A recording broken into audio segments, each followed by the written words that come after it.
რამდენიმე წუთში შემოგვიერთდება ნათია შათირიშვილი, რომელსაც ძალიან საინტერესო სტუმარი ეყოლება და მასთან ერთად მიმოვიხილავთ უკვე ასე ვთქვათ, ასევე ჯანდაცვის მიმართულებაზე ვისაუბრებთ პირდაპირ ეთერში. სანამდე ლიდერ ქალთა საზოგადოების ეგიდით მომზადებული რუბრიკა დაიწყება, მე პატარა რეზუმირება გავაკეთოთ დღევანდელი ჩვენი ძალიან საინტერესო გადაცემის და მოკლედ მოგიყვებით იმ ძირითად კომპონენტებს, რომელიც ძალიან დიდ ასე ვთქვათ, გამოხმაურებას პოვებს. დარწმუნებული ვარ, პირველ რიგში ამ შემთხვევაში მე მინდა ხაზი გაუსვა შემდეგ მოცემულობას ბიზნეს ასოციაციის რუბრიკაში ჩვენ ვისაუბრეთ ახალ წევრზე, კომპანია ქართველი გახდა საქართველოს ბიზნეს ასოციაციის წევრი და შესაბამისად მოკლედ ჯიმი ჩხაიძე იყო ჩვენი გადაცემის სტუმარი, რომელმაც იმოიხილა გარკვეული პრობლემები და გამოწვევები. და პირველი პრობლემა ამ შემთხვევაში არის სწორი კომუნიკაცია სოფლის მეურნეობის სამინისტროსთან და რეალურად იმ პრობლემების აღქმა და ზუსტი გაგება, რაც აგროსექტორის წინაშე დგას.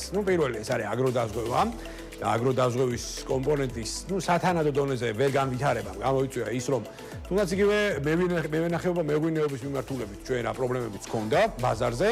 იყო შემდეგი, რომ რეალურად ხარისხობრივი თამასა იყო განვლილი რთველის პრიზმაში დავარდნილი და ასევე რეალურად რაოდენობაშიც მაინც და მაინც ვერ დაეწია ეს ყველაფერი ბაზრის მოთხოვნებს და პლუს ამას ცალკეული გამოწვევები, ხო, იგივე დაზღვევის ნაწილი, შესაბამისი მინის წარმოების საჭიროება და ასე შემდეგ, რომელიც დააყენეს ჩვენმა სტუმრებმა პირდაპირ ეთერში ამ პრიზმაში.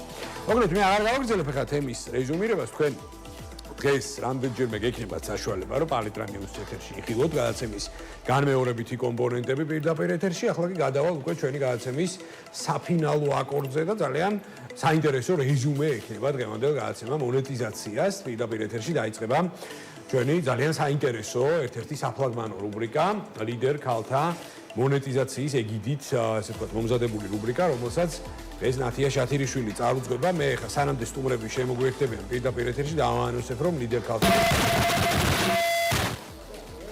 ნათია ვაწაძე კლინიკა პირველი დირექტორი, ფინანსური დირექტორი, როგორც ვიცი, იქნება ჩვენთან ერთად და შესაბამისად მოკლედ მათთან ერთად მიმოვიხილავთ ჯანდაცვის კომპონენტებს, რომლის აგრძელებაც იქნება პირდაპირ ეთერში. მივესალმები ნათია შათირიშვილს, რომელიც ფანტასტიკურად გამოიყურება როგორც ყოველთვის.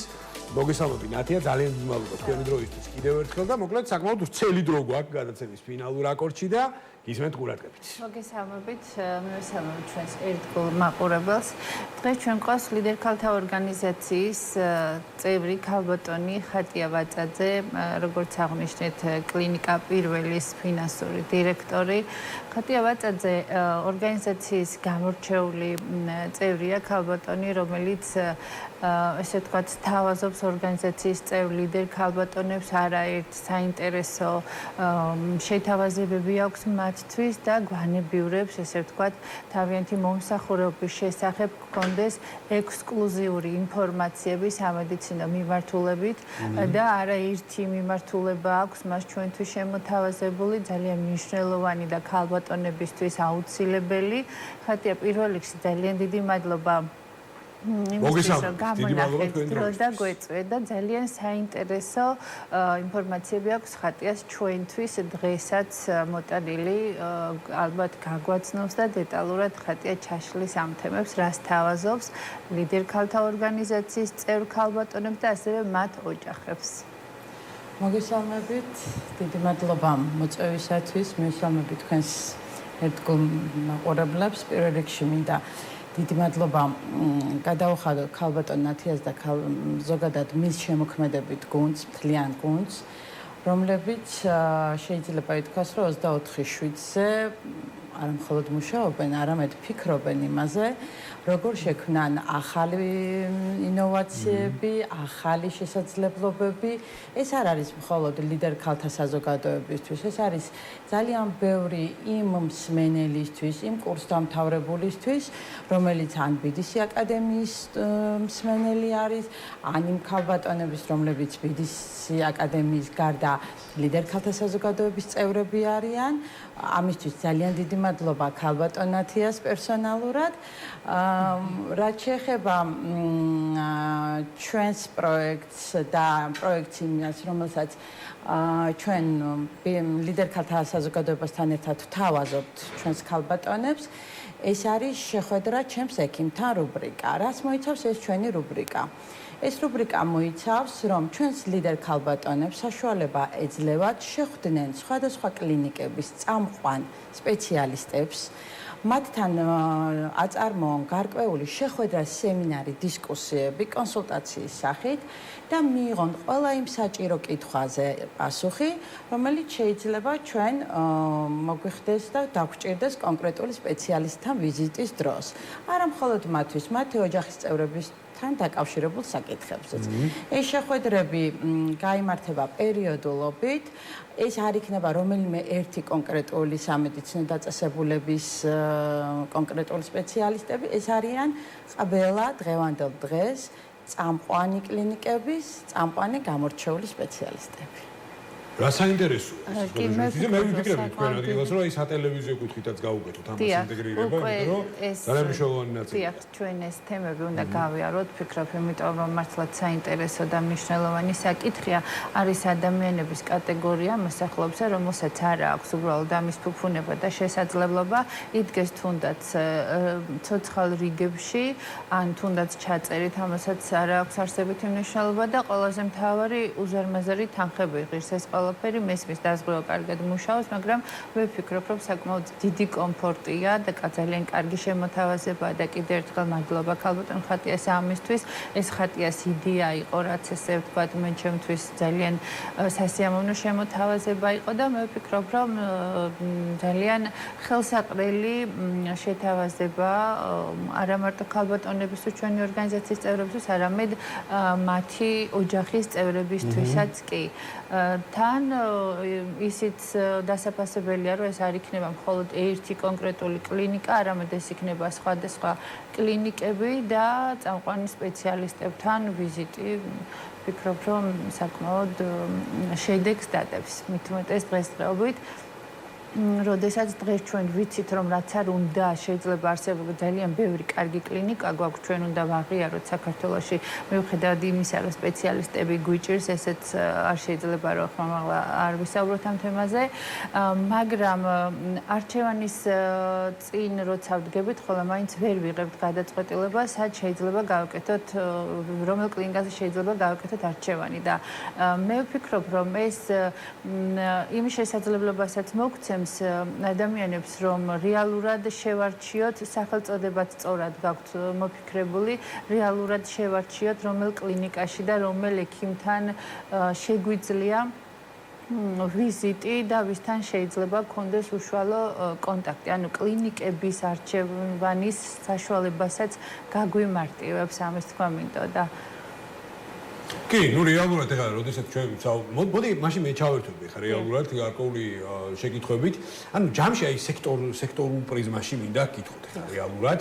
აი წინა ბლოკიც მაგალითად ჩვენ გარკვეულწილად დაუთმეთ სტანდარტიზაციას ჯანდაცვაში და შესაბამისი აკრედიტაციის კომპონენტების მიმდინარეობს. კი ბატონო, აი მე მაინტერესებს ხა ცხადია თქვენ წარმოადგენთ კლინიკას, რომელსაც არ გაუჭირდება არანაირი ხარისხობრივი თამასის დაკმაყოფილება და მე მინდა გკითხოთ. რაც ახლა პრინციპში თქვენი სადარდებელი საერთოდ არ არის, ახლა სხვა პირობითად მოთამაშე ბაზარზე რას დააკმაყოფილებს და რას ვერ დააკმაყოფილებს, თავარია რომ ამ შემთხვევაში ჩვენ ვინც ხარისხზე ვართ ორიენტირებულები და ვინც ვართ რეალურად ორიენტირებულები იმაზე, რომ პირველი ბენეფიციარმა პაციენტმა მიიღოს ხარისხობრივი მომსახურება, ეს ერთი და მეორე, ყველას არ კონდეს რეალურად უფლება აწარმოოს ამ შემთხვევაში ჯანდაცვითი სერვისების პროვაიდერი, ხო? მე მაინტერესებს აი ეს ყველაფერი, აი ეს გამოწვევები, რაც დღეს არის სტანდარტიზაციასთან მიმართებაში, აი რამდენად შეუწყობს ხელს ბაზარს გაჯანსაღებაში, იმიტომ რომ ჩვენ რეალურად გვაქვს ძალიან დიდი შანსები, რომ რეგიონულად ჩამოვყალიბდეთ რეალურად ჯანდაცვის ჰაბათაც. შეიძლება ახლა თურქეთს ვერ გავუწევთ, რა თქმა უნდა, კონკურენციას ჩვენს მეზობელს, მაგრამ თუნდაც რეგიონალურ პრიზმაში ხა სომხეთსა და აზერბაიჯანზე მაქვს საუბარი, თუნდაც იგივე ირანზე, ცენტრალურ აზიაზე, ხო? ჩვენ შეგვიძლია რომ ძალიან ბევრი ამ შემთხვევაში პაციენტი მივიღოთ საქართველოში და მათ მივცეთ გარკვეული ჯანდაცვის სერვისები. აი მე მაინტერესებს დღეს არსებული სტანდარტი და დღეს არსებული გამოწვევები, აი რამდენად არის ორიენტირებული ხარისხისკენ. მოგახსენებთ, დღევანდელ დღეს, როგორც თქვენთვის ცნობილია და როგორც თქვენ აღნიშნეთ, ეს არის უკვე სახელმწიფოს მოთხოვნა, რომ ყველა სამედიცინო დაწესებულება, ანუ პირველ ეტაპზე იმათ, ვისაც სურვილი აქვს, რომ მიიღოს სახელმწიფო პროგრამაში მონაწილეობა, მას ჰქონდეს აუცილებლად გავლილი ხარისხობრივი აკრედიტაცია. ეს სიტყვა საერთოდ ხარისხობრივი აკრედიტაცია ეს მარტო მომსახურების ხარისხზე არ არის. ეს პროცესი, რომელიც ახლა კლინიკებში მიმდინარეობს, ამით რასაკვირველია პირველ ეტაპზე ხორციელდება ის, რომ კლინიკები ვახორციელებთ და ყველა ახორციელებს, რომ ხარისხი გააუმჯობესოს, მაგრამ ამასთანავე ეს არის იმ გარემოს შექმნაც, რომ პაციენტისათვის მხოლოდ ხარისხიანი მომსახურება კი არა, მისთვის გარემოც უნდა იყოს ნაკლებად სტრესული. დავიწყოთ იმით, როდესაც პაციენტი მიდის სამედიცინო დაწესებულებაში, მისთვის უკვე სტრესია, რომ ის გარკვეულ ჯანმრთელობის პრობლემას აწყდება. ამიტომ სწორედაც, როდესაც პაციენტი მიმართავს სამედიცინო დაწესებულებას, იქ რასაკვირველია კვალიფიციური ექიმებისა და მაღალტექნოლოგიური კვლევების შესაძლებლობასთან ერთად, მას ხვდება და უნდა დახვდეს ის გარემოც, რომელიც ნაკლებად სტრესული იქნება, სწორედ ჩვენ მაგალითად კლინიკა პირველი გარკვეულწილად გამოირჩევა ერთ-ერთი ჩვენი ნიშა ესეც არის, რომ სამედიცინო დაწესებულებაში ჩვენთან მაგალითად არის ძალიან რამოდენიმე წამყვანი სერვისი, როგორც არის მაგალითად ონკოლოგიური პაციენტებისთვის მომსახურება, არის პედიატრიული სამყარო, არის გინეკოლოგიური მიმართულება და ვიწრო სპეციალისტები. აი პაციენტი, რომელიც ებრძვის საკმაოდ რთულ დაავადებას, რომელიც დღევანდელ დღეს გადალახვადი არის, სამედიცინო დაწესებულებაში ის არ გრძნობს თავს, რომ მიდის კლინიკაში, რომ მხოლოდ უნდა მიიღოს მათ გარკვეული მომსახურება. ეს გარემო ბოდიში ხატი პირველად, როდესაც ამ კლინიკაში მოვხდი, მართლა დავფიქრდი, მოვიხედე, მართლა კლინიკაში ვიყავი თუ არა, უფრო მეგონა რომ რაღაც ისეთ სასტუმრო თუ რა იყო ეს არ ვიცი, მაგრამ აი კლინიკის განწყობა, ის სპეციფიკური სუნი, ის თეთრი კედლები, მცივი კედლები, აი ამის ხმა არ გაქვს პირიქით გონია რომ სადღაც ძალიან კომფორტულ გარემოში გავ და მე პირადად განვიცადე ეს ფაქტი ჩემ თავზე, ამიტომ ნამდვილად გამოირჩევით ამ გარემოთი. ბოდიში რომ შეგაწყვეტინა, მაგრამ რომელი სამედიცინო მიმართულებებით არის, ესე ვთქვათ, კონცენტრირებული კონკრეტულად კლინიკა პირველი, აი რა ტიპის მომსახურებებს უწევს პაციენტს? კლინიკა პირველი არის მრავალპროფილიანი ამბულატორიული მომსახურების მიმწოდებელი დაწესებულება, აქვს დღის სტაციონარი, როგორც ონკოლოგიური პაციენტებისთვის, ასევე პედიატრიული მიმართულებებით ჩვენს პატარებს იქ ხვდებათ ძალიან თბილი გარემო, მათთვის ექიმი, რაიმე манипуляცია პრაქტიკულად არ წარმოადგენს შიშის შემცველს. გვაქვს ასევე გინეკოლოგიური სამსახური და ყველა სხვა ვიწრო სპეციალისტები, ენდოკრინოლოგიის მიმართულება, ოფთალმოლოგიური მიმართულება და ყველა სხვა. ნათიამ რაც ახსენე ხა რეალურად არ უტოვებთ განცდას პაციენტს, რომ ის მაღალკლინიკაში იყოს. არა, ნამდვილად არა, რომ პაციენტს ჰქონდეს ნაკლები სტრესი და ნაკლებად იფიქროს იმაზე, რომ ჯანმრთელობის პრობლემა არ არის ეს დაუძლეველი და პირიქით სურვილიც უნდა გაუჩნდეს და უნდა მივეჩვიოთ საერთოდ ზოგადად ჩვენც, რომ თუნდაც პროფილაქტიკის მიზნით ვიაროთ სამედიცინო დაწესებულებებში, წელიწადში გარკვეული პერიოდულობით ვიზრუნოთ ჩვენს ჯანმრთელობაზე, პროფილაქტიკაზე და არ უნდა ასოცირდებოდეს სამედიცინო დაწესებულება ისე დაწესებულებად, რომ მხოლოდ მაშინ მიმართოთ, როცა უკვე რაღაცა გარკვეულწილად პრობლემას დაწყდებით. ძალიან მნიშვნელოვანია და ძალიან მინდა აღნიშნო, მე როგორც სამი შვილის დედა, მე ყოველთვის გვაწუხებდა და მტკივნეული თემა არის ჩვენთვის მშობლებისთვის, ბავშვებისთვის სისხლის ანალიზის აღება, და მე მგონი ეს არა მარტო პატარებს აწუხებს, დიდებსაც გვაწუხებს ეს ფაქტი, რამდენად ისეთი განცდა და გრძნობა, მაგრამ თქვენს კლინიკაში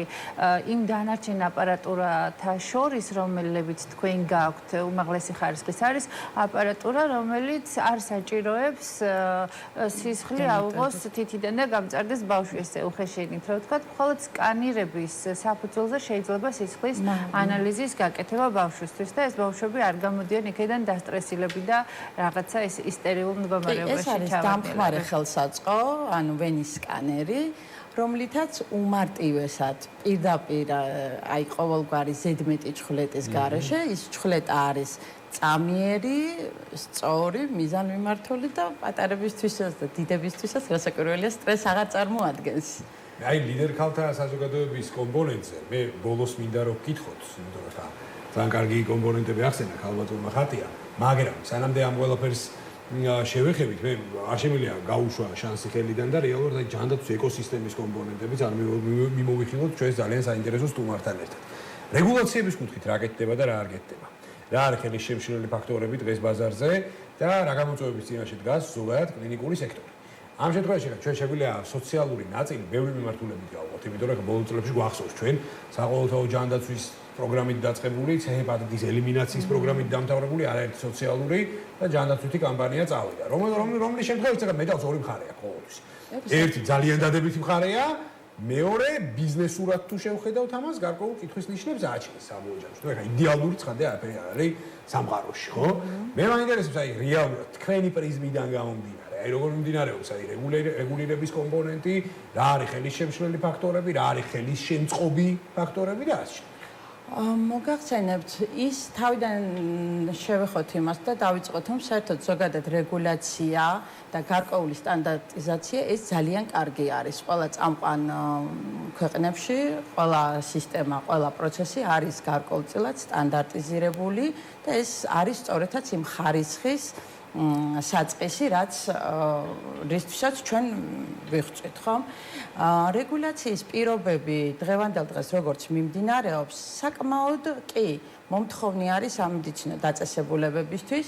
უბრალოდ დღევანდელ დღეს ჯანდაცვის სისტემა არის ძალიან გაჯერებული, არის ძალიან ბევრი სამედიცინო დაწესებულება, რომელიც უკვე ქმნის გარკვეულწილად კონტროლის სირთულესაც და რთულია ნამდვილად ყველა სამედიცინო დაწესებულების სათანადო რეგულირება და კონტროლი. თუმცა დღევანდელ დღეს ძალიან დიდი გამოწვევები აქვს სწორედად სამედიცინო დაწესებულებებს, იქიდან გამომდინარე, რომ მათი შემოსავლის 90% არის საყოველთაო ჯანდაცვით მისაღები ფინანსური რესურსი.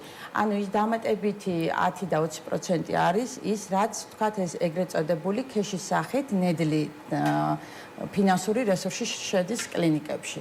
და ამ თანხების თქვათ დაგვიანებით მიღება ან არასრულად მიღება გარკვეულწილად სამედიცინო დაწესებულებებს ნამდვილად უქმნის ძალიან ბევრ გამოწვევას და სირთულეს იმისათვის, რომ სამედიცინო დაწესებულებამ ასევე შეასრულოს ვალდებულებები თანამშრომლების მიმართ, სტანდარტების მიმართ და ყველა ის მოთხოვნები დააკმაყოფილოს. დღევანდელ დღეს შეიძლება ითქვას, რომ ორმხრივად უნდა მოხდეს ეს პროცესი, ანუ სახელმწიფოსა და სამედიცინო დაწესებულებების ურთიერთობა და თანამშრომლობა კი მიმდინარეობს, მაგრამ სახელმწიფოს მხრიდან ალბათ უფრო მეტად უნდა მიექცეს და მიექცევა კიდეც ყურადღება, რომ აი მისაღებ თანხებს, რაც აქვს კლინიკებს, თქვათ, შესრულებული სამუშაოს სახით ის ფასები, რომელიც საყოველთაოდ ცნობილი იყო, გახსოვთ ალბათ ძალიან დიდი აჟიოტაჟი იყო DRG სისტემასთან დაკავშირებით. ძალიან ბევრი ექსპერტები საუბრობდნენ, რომ ეს არის თქვათ არ არის კარგი სისტემა, ბევრი საუბრობდა, რომ ეს არის კარგი სისტემა. თქვენ მართალი ბრძანეთ, მედალს ორი მხარე აქვს. ყველა პროცესს აქვს ორი მხარე. ყოველთვის არის, რომ რომელიღაცა მხარისთვის შეიძლება ის არ იყოს მისაღები, მაგრამ ჩვენ ყოველთვის უნდა ვეცადოთ, რომ სახელმწიფომაც და სამედიცინო დაწესებულებამაც მოვძებნოთ ის შუალედური ფორმატი, ის შუალედური გინდ ფასი იყოს ეს, გინდ დანაზღაურების ვადა იყოს, გინდ რეგულაციის ნორმები, რომელიც სახელმწიფოს აუცილებლად მისცემს იმის საშუალებას, რომ აკონტროლოს მისი ფინანსური რესურსი და ხარისხი და სამედიცინო დაწესებულებას მისცემს იმის საშუალებას, რომ მომხმარებელს მიაწოდოს ხარისხიანი მომსახურება, ისე როგორც ჩვენ ზოგადად ყველას გვინდა რომ გქონდეს. საუბრის ბოლოს ეხლა თქვენ ისე მადლობა პირველ რიგში ძალიან საინტერესო პასუხისთვის, თუმცა თემა არის ამოუწურავი და ჩვენ ძალიან იმედი მაქვს მე პირადად, რომ აი ნათიას ხარდაჭერით ჩვენ ასეთ თემებზე ძალიან ხშირად გვექნება ხოლმე საუბარი ჯანდაცვის თემებთან. სანდრო ჩაგეჭრებით ძალიან დიდი მადლობა მინდა ქალბატონ ხატიას გადავხადო. სანამ ფინალისკენ წავიღოთ, მე ხა მინდოდა რომ ლიდერი ქალების კომპონენტზე მეთქვა, ჯერ არ ვიჩვენებთ ერთმანეთს.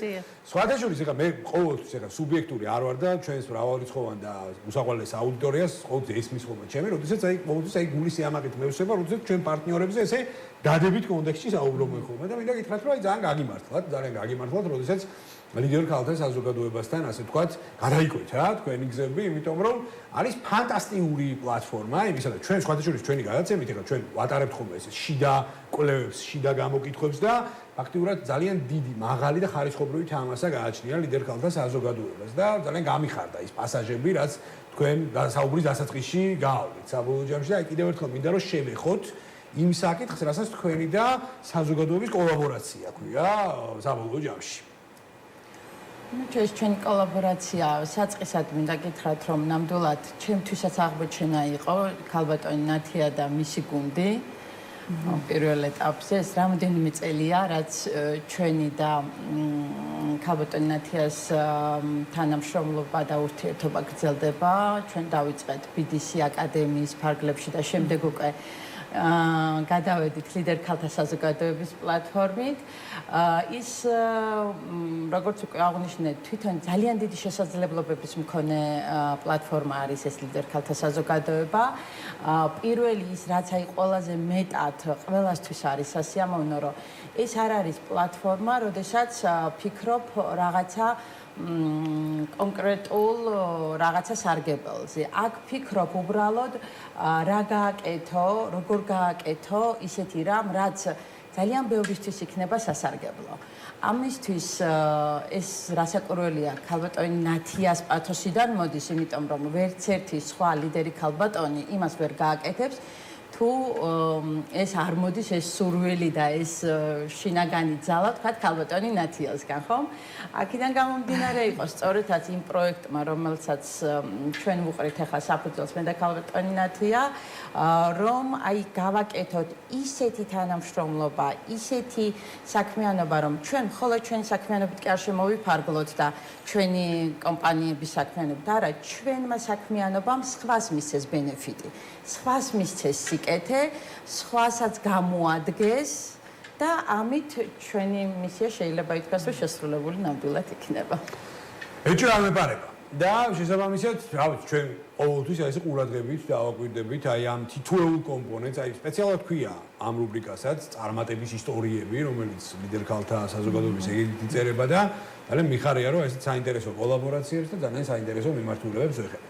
მე ვფიქრობ, რომ ძალიან მრავალფეროვანი რუბრიკა გამოგვივიდა დღეს, იმიტომ რომ ვისაუბრეთ როგორც წარმატების ისტორიაზე, ასევე ძალიან საინტერესოდ მიმოვიხილეთ სექტორი და სექტორის წინაშე არსებული გამოწვევები. აქედან გამომდინარე, მე ურმაგად და ათმაგად დიდი მადლობას გიხდით საინტერესო ბლოგისთვის. მადლობა მინდა გადავხადო ქალბატონ ხატიას. ქალბატონ ხატიამ სწორად აღნიშნა, რომ ჩვენი ურთიერთობა დაიწყო BDC აკადემიიდან, როდესაც ქალბატონ ხატიას ძალიან დიდი წვლილი მიუძღვის კურსდამთავრებული საერთო საქმის კურსდამთავრებული მსმენელების დასაქმებაში, სტაჟირებაში.